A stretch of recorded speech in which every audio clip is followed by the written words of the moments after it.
بسم اللہ الرحمن الرحیم۔ السلام علیکم۔ آج ہم شروع کر رہے ہیں ہسٹری آف انگلش لٹریچر۔ ہوتی ہے دا اینگلو سیکسن پیریڈ سے 670 سے 1100 تک اینگلو سیکسن پیریڈ ہے۔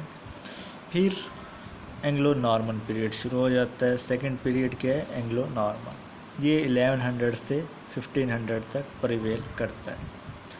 اس کے بعد ہے دا رینیسنس پیریڈ اور دا رینیسنس ایج، یہ 1500 سے 1600 تک ہے۔ پھر ہے دا Puritan age, age of purification بھی کہتے ہیں اس کو، 1600 سے 1660 تک ہے یہ۔ دا ریسٹوریشن ایج، ریسٹوریشن ایج 1660 سے 1700 تک ہے۔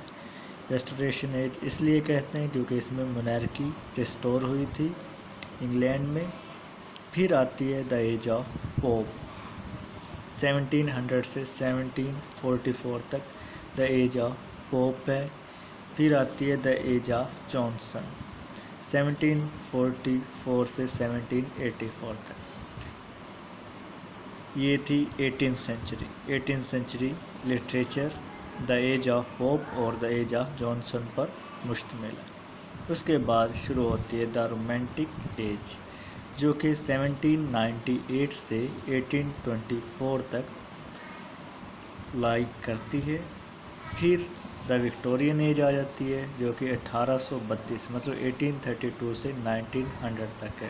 یہ جو ملکہ تھی وکٹورین ایج میں، جو کہ 1837 سے 1901 تک اس کا ڈیوریشن بنتا ہے مونارکی کا، اس کی وجہ سے اس کو وکٹورین ایج کہتے ہیں، کوئین وکٹوریہ کی وجہ سے، اور یہ 1832 سے 1900 تک بنتے۔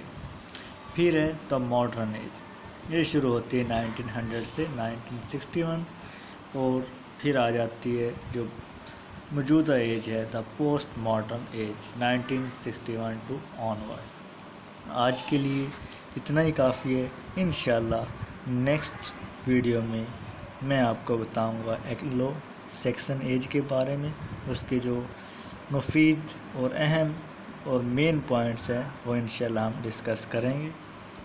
مزید ویڈیوز کے لیے ہمارا چینل سبسکرائب کریں۔ شکریہ۔